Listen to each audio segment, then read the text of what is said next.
Credit చోరీ అనేది చంద్రబాబు నాయుడు గారికి వెన్నతో పెట్టినటువంటి విద్య అని చెప్పుకోవడంలో ఎటువంటి సందేహము లేదు. స్వర్గీయ డాక్టర్ వైఎస్ రాజశేఖర రెడ్డి గారు ముఖ్యమంత్రిగా ఉన్నప్పుడు శంషాబాద్ ఎయిర్పోర్ట్కి ఫౌండేషన్ స్టోన్ వేశారు. అది చంద్రబాబు నాయుడు గారి క్రెడిట్లో వేసేసుకుంటారు. ఎం జనార్దన్ రెడ్డి గారు కంప్లీట్ చేసినటువంటి హైటెక్ సిటీని ఆయన అకౌంట్లో వేసేసుకుంటారు.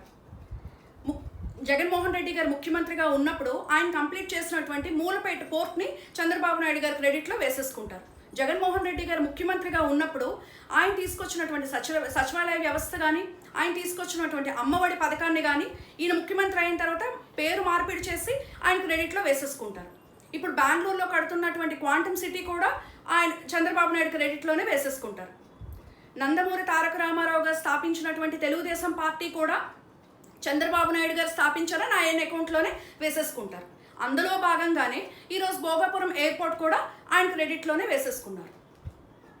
ఒక్కసారి మనం భోగాపురం ఎయిర్పోర్ట్ వివరాల్లోకి వెళ్తే 2019 ఎన్నికల ముందు చంద్రబాబు నాయుడు గారు ఎటువంటి శాంక్షన్స్ లేకుండా, భూసేకరణ లేకుండా శంకుస్థాపన చేసి వదిలేసినటువంటి ప్రాజెక్ట్ భోగాపురం ఎయిర్పోర్ట్ ప్రాజెక్ట్.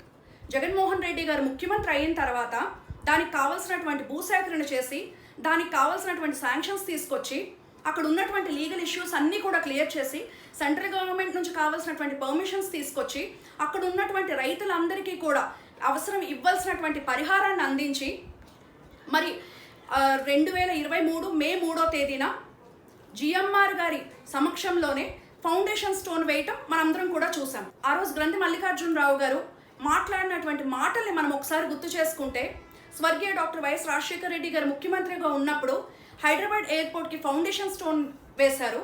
ఈరోజు ఆయన కుమారుడు జగన్మోహన్ రెడ్డి గారు ముఖ్యమంత్రిగా ఉంటూ భోగాపురం ఎయిర్పోర్ట్కి ఫౌండేషన్ స్టోన్ వేయటం నాకు చాలా సంతోషంగా ఉంది. ఆయన చెప్పినటువంటి మాటలు చంద్రబాబు నాయుడు గారు మర్చిపోవచ్చేమో కానీ రాష్ట్ర ప్రజలు మర్చిపోలేదు. ఆ రోజు ఉన్నటువంటి ఎంఆర్ఓ గారిని, ఆర్డీఓ గారిని, కలెక్టర్ గారిని అడిగితే ఏ ప్రభుత్వ హయాంలో భూసేకరణ జరిగింది అని అడిగితే తెలుస్తుంది. అక్కడ పనిచేసినటువంటి లేబర్ని అడిగితే ఏ ప్రభుత్వ హయాంలో సర్వేగంగా పనులు జరిగాయి అంటే వారు చెప్తారు ఏ ప్రభుత్వ హయాంలో పనులు జరిగాయి అని.